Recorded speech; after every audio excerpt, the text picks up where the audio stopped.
اللهم صل وسلم وبارك على نبينا محمد وعلى آل محمد وبارك وسلم ونؤمن به ونتوكل عليه وأعوذ بالله من شرور أنفسنا ومن سيئات أعمالنا من يهده الله فلا مضل له ومن يضلل فلا هادي له وأشهد أن لا إله إلا الله وحده لا شريك له يدعو اليتيم ولا يحض على طعام المسكين فويل للمصلين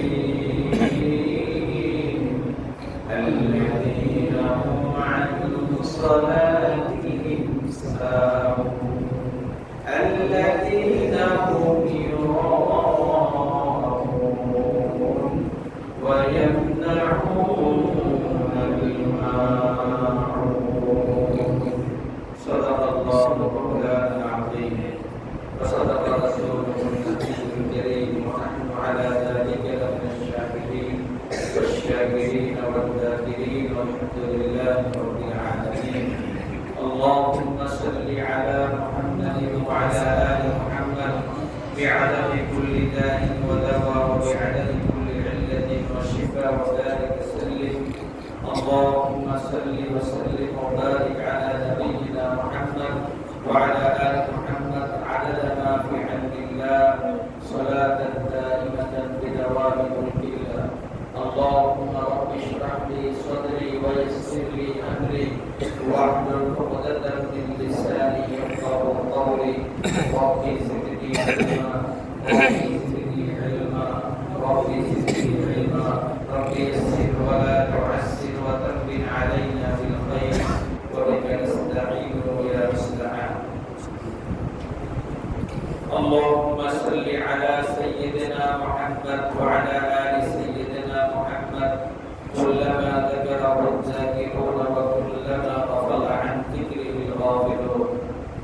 باطل से दबने वाले ऐ आसमानी की हम सुगार और सुगा है जो इंतहा हमारा सिनार हमारा दोस्त हमारा मुस्लिम है हम वतन पे सारा जहां हमारा तौहीद की अमानत सीनों में है हमारे आसानी की मिटाना नाम और निशान हमारे। अल्हम्दुलिल्लाह সাপ্তাহিক তাফসীরুল কোরআন মাহফিলে আল্লাহ আমাদের সবাইকে একত্রিত হওয়ার তৌফিক দান করেছেন। এজন্য মন খুলে অন্তরস্থ থেকে কালিমাত শুকর আদায় করি আলহামদুলিল্লাহ। আলহামদুলিল্লাহ। সাথে সাথে প্রিয় নবী মুহাম্মদ আরবি সাল্লাল্লাহু আলাইহি ওয়াসাল্লামের পবিত্র রওজা ধরে অসংখ্য অগণিত দরুদের হাদিয়া গ্রহণ করছি। সবাই বলেন সাল্লাল্লাহু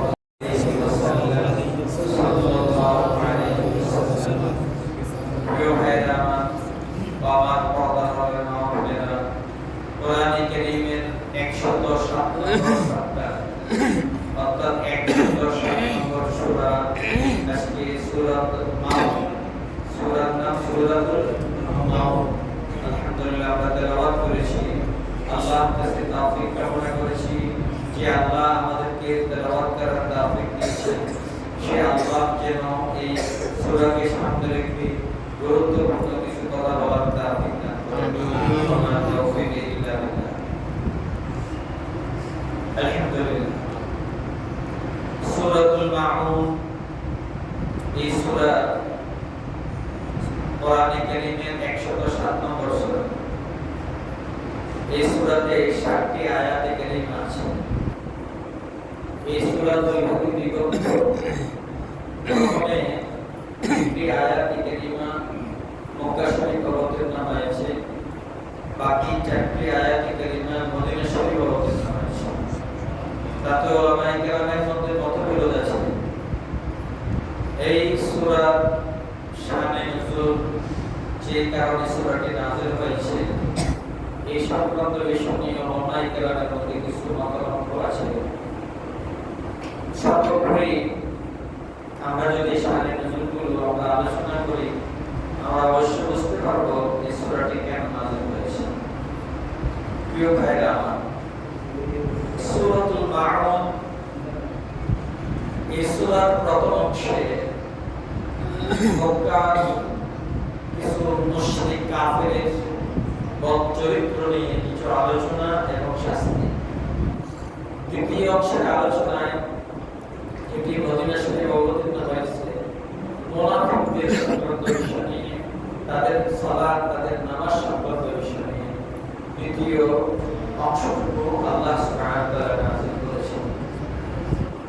প্রথম অংশে নাযিল হওয়ার প্রেক্ষাপট এবং দ্বিতীয় অংশে নাযিল হওয়ার প্রেক্ষাপটের মধ্যে পার্থক্য আছে। প্রথম অংশ নাযিল হওয়ার কারণ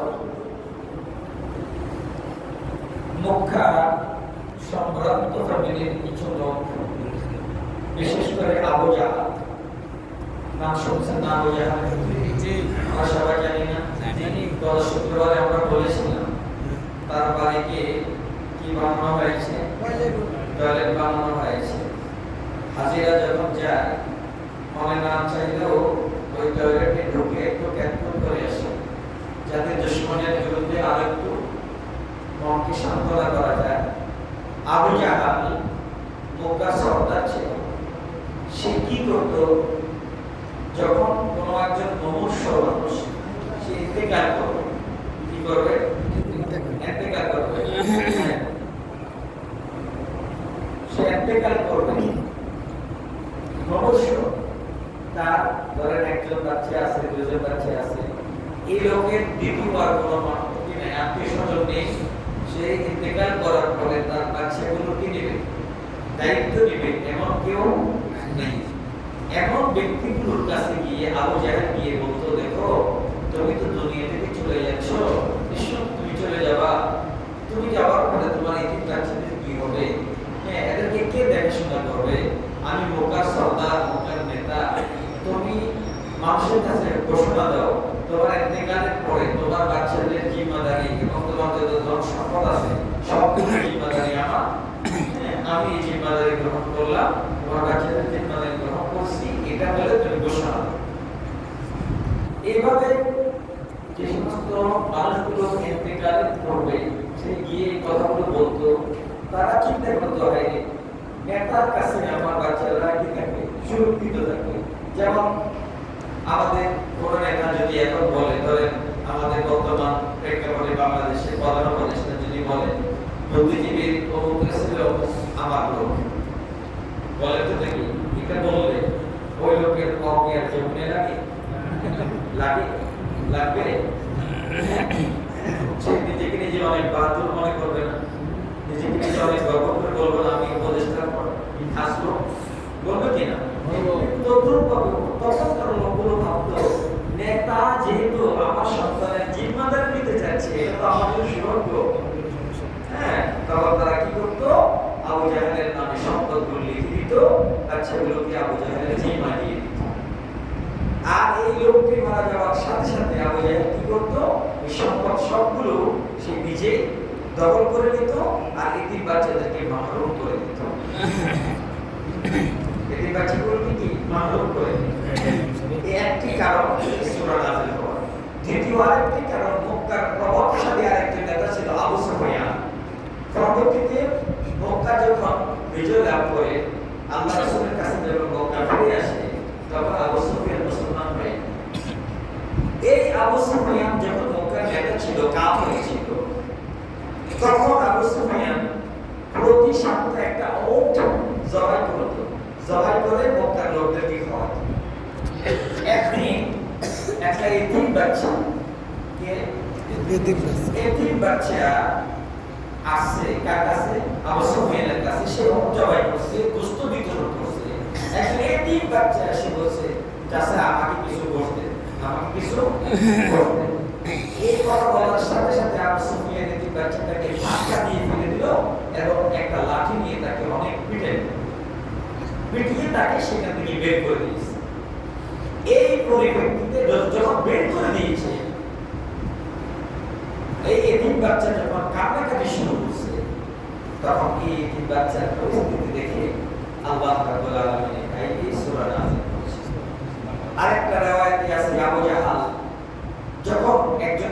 বাচ্চা তার সম্পদ তার অর্থ খুশি নেওয়ার জন্য আবু জাহেলের বাড়িতে গেছে। তো আবু জাহেল ধাক্কা দিয়ে তাকে বাড়ি থেকে বের করে দিয়েছে। তার লোকজন দিয়ে এই এতিম বাচ্চার উপরে নির্যাতন শুরু করছে। এতিম বাচ্চা রাস্তায় দাঁড়িয়ে কান্নাকাটি শুরু করছে। এমন সময় আল্লাহ রাসূল মুহাম্মদ রাসূলুল্লাহ রাস্তা দিয়ে যাচ্ছেন। এতিম বাচ্চাকে দেখে তুমি কাঁদছো কেন? তখন বলেন, ইয়া রাসূলুল্লাহ, আপনার চাচা আবু জাহেল আমার আব্বার ইন্তেকালের সময় আমাদের জিম্মাদারি নিয়ে আমাদের সম্পদগুলো সব তার নামে দখল করে নিল, এবং আজকে যখন আমি আমার সম্পদ থেকে কিছু অংশ তার কাছে খুঁজতে যাই, তার থেকে উদ্ধার করতে যাই, তখন সে তার লোকজন নিয়ে আমাকে পিটিয়ে তার ঘর থেকে বের করে দিল। আল্লাহ নবী সাল্লাল্লাহু আলাইহি ওয়াসাল্লাম তো ইতিমের দরদি নবী। আল্লাহ রাসূলের আরো অনেকগুলো ঘটনা আছে। একদিন মক্কা দুইটা এতিম বাচ্চা, তাদের কোনো সম্পদ নেই, একটা মাত্র ওট আছে। কি আছে? আর কোনো সম্পদ নেই। এই ওটটা মক্কার বাজারে বিক্রি করার জন্য নিয়েছে। এখন আবু জাহেল সে দেখতে পেল সুন্দর একটি ওট মক্কার বাজারে বিক্রির জন্য আনছে দুইজনে ছোট ছোট বাচ্চা। আবু জাহেল তাদের সামনে গিয়ে বলে, তোমরা তো বিক্রি করবা?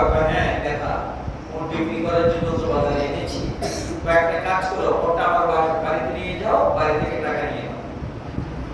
বাচ্চাগুলো শুনতে শুনতে মনে করলো, বা ওটাকে আবু জাহেলের বাড়িতে নিয়ে গেল। নিয়ে যাওয়ার পরে বলছে, চাচা আমি তো বেঁধে দিয়েছি, আমাদের টাকা দিয়ে দিন। আবু জাহেল বলে, এত বড় স্পর্ধা, এত বড় বেয়াদব, আমি নেতা, আবার আমি টাকা দেবো? চাচা আমাদের এই সম্পদ ছাড়া আর কোনো সম্পদ নাই, আমাদের চলার জন্য আর কিচ্ছু নাই, আমার বা কিচ্ছু রাখি যায়নি, শুধু একটা অর্থ রেখে গিয়েছে, এটা বিক্রি করে আমরা আমাদের সংসারে বা আমাদের ঘর নির্মাণ করবো।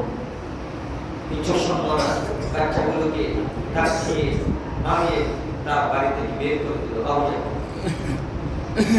রাস্তায় মক্কার কাফেররা তো বসে আছে, তবে কাঁদছো কেন? কত বলেন নেতা আমাদের ওট রেখে দিয়েছে, হ্যাঁ আমাদের ওটের অর্থ দিচ্ছে না, একটা কাজ করো। কি সমস্ত ইতিমদের সবচেয়ে দরদি হলো মুহাম্মদ সাল্লাল্লাহু আলাইহি ওয়াসাল্লাম। কারা বলতেছে? কাফেররা বলতেছে কেন জানেন? যাতে রাসূল দৌড়ে আসবে, এবার আবু জাহেল রাসূলের উপরে হাত উঠাবে, নাউযুবিল্লাহ। এই তামাশা দেখার জন্য মক্কার কাফেররা দুইজনে বাচ্চাকে বলে, আচ্ছা তোমরা মুহাম্মদের কাছে যাও, মুহাম্মদ তোমাদের টাকা উদ্ধার করে দিবে। এই দুই বাচ্চা বাস পাখির মতো দৌড় দিছে আল্লাহ রাসূলের কাছে। আল্লাহ রাসূল তখন হাতিমে কাবা শরীফের মধ্যে বসা গিয়ে বলেন, হে মুহাম্মদ সাল্লাল্লাহু আলাইহি ওয়াসাল্লাম, আপনার চাচা আমাদের দখল করে নিয়েছে, আমরা দুজনে ঠিক আমাদেরকে মেরে ঘর থেকে বের করে দিয়েছে, আমাদের টাকাটা উদ্ধার করে। আল্লাহ রাসূল সাল্লাল্লাহু আলাইহি ওয়াসাল্লাম কি পরিমাণ এতিমের মানে ভালোবাসার লোক ছিলেন। আল্লাহ রাসূল দুজনে দুই হাত কানা এইভাবে ধরে আবু জাহেলের বাড়িতে চলে গেলেন। এইদিকে আবু জাহেলের নাকি মক্কার কাফেররা তো জানে মুহাম্মদ অবশ্যই আবু জাহেলের বাড়িতে আসবে। এরা কি করছে? আবু জাহেলের বাড়ির উঠানের যে রাস্তা দিয়ে আবু জাহেলের বাড়িতে যাবে, এই মেন রাস্তার মধ্যে একটা গর্ত করেছে, একটা গর্ত করে সেখান দিয়ে উপর দিয়ে গাছের পাতা কাটা দিয়ে ঢেকে রাখছে, যাতে আল্লাহ রাসূল চাইলেই যেন গর্তের মধ্যে পড়ে যায় আর কাফেররা দৌড় দিয়ে আসে পাথরের রাসূলকে। আল্লাহ রাসূল সাল্লাল্লাহু আলাইহি ওয়াসাল্লাম বাচ্চাগুলোকে ধরে নিয়ে এভাবে রওনা হয়েছে। এমন সময় হযরত জিবরাইল এসে বলছেন, ইয়া রাসূলুল্লাহ কই যান? এই দুজনে তিন বাচ্চা ওট রেখে দিয়েছে, টাকা দেয় না, তাদের টাকা উদ্ধার করার জন্য যাচ্ছে। তো যাচ্ছেন যা, কিন্তু ইয়া রাসূলুল্লাহ কাফেররা কি করছে জানেন? তো কি করছে? যে রাস্তা দিয়ে যাবেন ওই রাস্তার মধ্যে একটা গর্ত করে রাখছে, যাতে আপনি গর্তের মধ্যে পড়ে যান আর তারা আপনার উপরে হামলা করবে। আল্লাহ সুবহানাহু ওয়া তাআলা বলছেন আপনাকে রাস্তার এক পাশ দিয়ে যেতে, যাতে গর্ত এড়িয়ে যাওয়া যায়। সুবহানাল্লাহ। বলেন তো, দেখতেছেন কে? আল্লাহ কি আল্লাহ? আমারে আল্লাহ। আল্লাহ নবী সাল্লাল্লাহু আলাইহি ওয়াসাল্লাম দুজনে তিন বাচ্চার হাত ধরে বাস পাখির মতো আবু জাহেলের বাড়িতে চলে গেল। এদিকে রাস্তার গর্ত, সবাই অপেক্ষা, মোহাম্মদ গর্ত করবো নাকি? আল্লাহর হাবিব সাল্লাল্লাহু আলাইহি ওয়াসাল্লাম রাস্তার এক পাশে আবু জাহেলের উঠানে গিয়ে বসে গিয়ে বলতেছে, আমি মুহাম্মদ, আপনি টাকা দিচ্ছেন না কেন? তাড়াতাড়ি টাকা দেন। আবু জাহেল বলে, তখন আমি শোয়াতেছিলাম, সেটা কি তার খাটের মধ্যে শোয়াতেছি। আবু জাহেল নড়াচড়া করতেছে। আবার রাসূল এইভাবে দরজার মধ্যে কি বাড়ি দিলেন, করোনা হলে আপনি চাষা বলে আবার চিৎকার দিলেন। আবু জাহেল তাড়াতাড়ি খাট থেকে উঠছে। তারপরে তৃতীয়বার আবার ডাকছে, দৌড়ে এসে আবু জাহেল দরজা খুলে তাড়াতাড়ি সামনের কি, তখন তো সামনের উপর কি ছিল, মুদ্রা ছিল, এটা ধরিয়ে তাড়াতাড়ি রাসূলের হাতে দিয়ে রাসূল এই থলিটা নিয়ে এতিম বাচ্চাদের হাতে দিয়ে আবার বাচ্চাগুলোকে নিয়ে রাস্তার একবার দিয়ে চলে আসে। সুবহানাল্লাহ। এবার মক্কার কাফেররা বলে, সর্দার আবু জাহেল সাসাবাবি তো ঠিকই আছে, আমাদের সামনে শুধু মুহাম্মদের বর্ণনা করো, তোমরা তো ঠিকই আছো। সে ডাক দিল আর দরজা খুললাম, টাকা দিয়ে দিলাম, হ্যাঁ, আর আমরা গল্প করার জন্য তুমি বললা গল্প করে রাখলাম, গল্প তো সে বলবো না। হ্যাঁ, চাষাবাদী তো ঠিকই আছো, তোমাদের ভিতরে কি মিল আছে, শুধু আমাদেরকে মধ্যখানে খাড়াতেছো। আবু জাহেলকে চুপ করো, তোমরা জানো না, আমার থেকে শোনো ঘটনা কি করছে। যখন আমার ভাতিজা মুহাম্মদ আমার সামনে, আমার বাড়ির সামনে এসে চাচা বলছে, তখন আমি খাটের মধ্যে শোয়া, তখন আমি দেখতেছি প্রথম ডাকের সাথে সাথে আমার পুরো ঘর ভূমিকম্পের মতো এইভাবে থরথর করে কাঁপছে। দ্বিতীয়বার যখন চাচা করে ডাক দিয়েছে, তখন আমি দেখতেছি আমার পুরো ঘর মাটির নিচে দাফন হয়ে যাচ্ছে। তৃতীয়বার যখন আমি ডাক দিয়েছি, আমি দৌড়ে যদি না আসতাম, আমি তো মাটির নিচে দাফন হয়ে যেতাম। দৌড়ে এসেছি, আসিয়া পয়সাটা দিয়ে কোনোরকম নিজের জান বাঁচি। কি মনে করছো আমি আপনাকে টাকা দিছি? এদিকে মুহাম্মদুর রাসূলুল্লাহ সাল্লাল্লাহু আলাইহি ওয়াসাল্লাম এতিম বাচ্চাদেরকে নিয়ে রওনা। আর এতিম বাচ্চারা টাকা পেয়ে এত খুশি, সঙ্গে সঙ্গে বলে, মুহাম্মদ, নিঃসন্দেহে আপনি আমাদের জন্য রহমত হিসেবে আল্লাহ প্রেরণ করেছেন। আল্লাহর কাছে কথাটা ভালো লাগে নাই? হযরত জিবরাইল আলাইহিস সালামকে আল্লাহ আরেকটি আয়াতে কারীমা নিয়ে রাসূলের কাছে প্রেরণ করলেন, ওয়া মা আরসালনাকা ইল্লা রাহমাতাল লিল আলামিন। হে রাসূল, শুধু আপনি দুইজনই তিন বাচ্চার জন্য রহমত না, সারা পৃথিবীতে সাত আসমান সাত জমিনের জন্য মাখলুক আছে, সবার জন্য আপনি রহমত। সুবহানাল্লাহ। সবার জন্য আপনি রহমত।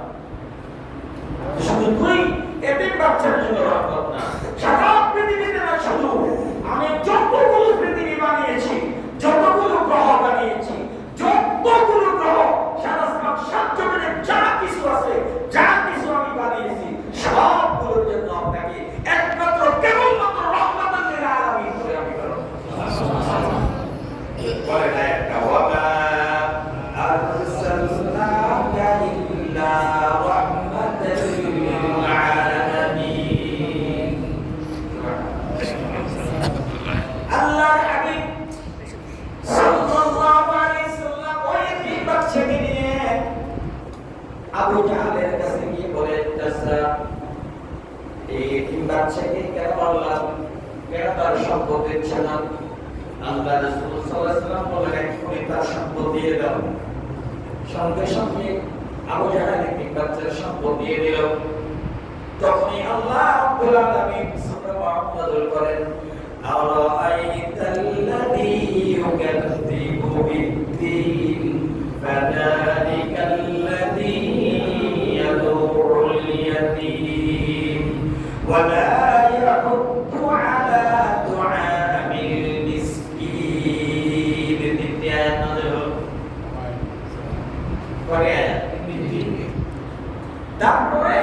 বাকি অংশ মদিনা শরীফ অবতীর্ণ হয়েছে। এটা কথা অবতীর্ণ হয়েছে, মক্কাতে অবতীর্ণ হয়েছে। আল্লাহ কি বলেন? আল্লাহ বলেন আরাআইতাল্লাযী ইউকাযযিবু বিদ্দীন। হে রাসূল, আপনি কি দেখছেন না? আপনি কি দেখেন নাই? তুমি কি দেখছো না? তাকে যে কি করলো, যে তার কর্মফল আখিরাতকে অস্বীকার করলো, তাকে কি তুমি দেখো নাই? আরাআইতাল্লাযী, তুমি কি দেখো নাই? আল্লাযী ইউকাযযিবু বিদ্দীন, যে আখিরাতকে অস্বীকার করে, পরকালকে অস্বীকার করে, কিয়ামতের দিবসকে অস্বীকার করে, সেই লোকটাকে কি তুমি দেখো নাই? তারপরে কি? ফাযালিকাল্লাযী ইয়াদুল ইয়াতীম, সেই তো সে যে এতিমকে ধাক্কা দিয়ে ঘর থেকে বের করে দিয়েছে। সুবহানাল্লাহ বলেন। সেই কে? সেই যে এতিমকে ধাক্কা দিয়ে এতিমকে ধাক্কা দিয়ে বের করে দিয়েছে। ফাযালিকাল্লাযী ইয়াদুল ইয়াতীম, ইয়াদু শব্দের অর্থ হলো ধাক্কা দেয়া। এতিম অর্থ বুঝেন, এতিমকে ধাক্কা দেয় সেই যে কিয়ামত দিবসকে স্বীকার করে না। এবার আল্লাহ বলেন ওয়ালা ইয়াউদ্দু আলা দুআমিল মিসকিন, এবং সেই মিসকিনকে অন্ন দান করে না, মিসকিনকে কি দেয় না? খাদ্য দান করে না, এবং খাদ্য দান দিতে আরেকজনকে দান করে না। বুঝেন নাই? আল্লাহ সুবহানাহু ওয়া তাআলা তিন আয়াতের মূল কথা হলো, হে রাসূল, আপনি কি ওই ব্যক্তিকে দেখেন নাই যে কিয়ামত দিবসকে অস্বীকার করে, এতিমকে ধাক্কা দিয়ে বের করে দেয়, এবং নিজে তো কাউকে কিছু দেয় না, অন্য কেউ কিছু দিতে চাইলে সে বাধা প্রদান করে। নিজে কোনো মিসকিনকে খানা দেয় না, কোনো মিসকিনকে কি সাহায্য করে না, অন্য কেউ সাহায্য করতে আসলে তাকে কি বাধা প্রদান করে, তাকে অনুৎসাহিত করে, তাকে উৎসাহিত করে না। নিজে তো দেয় না, আর এজনকে দিতে দেয় না। কটা আয়াত? তিনটে আয়াত। রাসূল, আপনি কি তাকে দেখেন নাই যে কিয়ামত দিবসকে অস্বীকার করে? হে রাসূল, ওই ব্যক্তি যে এতিমকে ধাক্কা দিয়ে বের করে দেয়, এবং নিজে তো কিছুই দেয় না, এতিমকে কিছু খাইতেও দেয় না, গরিব মিসকিনকে কিছু খাইতে দেয় না, অন্য কেউ খাওয়াইতে চাইলে সে সেখানে বাধা প্রদান করে। আছে না সমাজে? আছে না? হ্যাঁ, এই তিনটি আয়াত আল্লাহ সুবহানাহু ওয়া তাআলা মক্কাতে রাসূলুল্লাহ সাল্লাল্লাহু আলাইহি ওয়াসাল্লাম নাযিল করলেন। কারণ আল্লাহ রাব্বুল আলামিন এই তিন আয়াতের মধ্যে আল্লাহ কি শাস্তি হবে, ফাওয়াইলুল আল্লাহ বলেন, যে ব্যক্তি এই কাজ করবে, যে কিয়ামত দিবসকে অস্বীকার করবে, এতিমের সাথে মিসকিনের সাথে দুর্ব্যবহার করবে, তারা খাওয়াইতে দেয় না, অন্য কেউ খাওয়াইতে সেটাও বাধা প্রদান করে, যারা এমনটি করবে তাদের জন্য ওয়াইল, দুর্ভোগ, তাদের জন্য কি? ওয়াইল, দুর্যোগ। দুর্যোগের একটি স্থানকে ওয়াইল বলা হয়।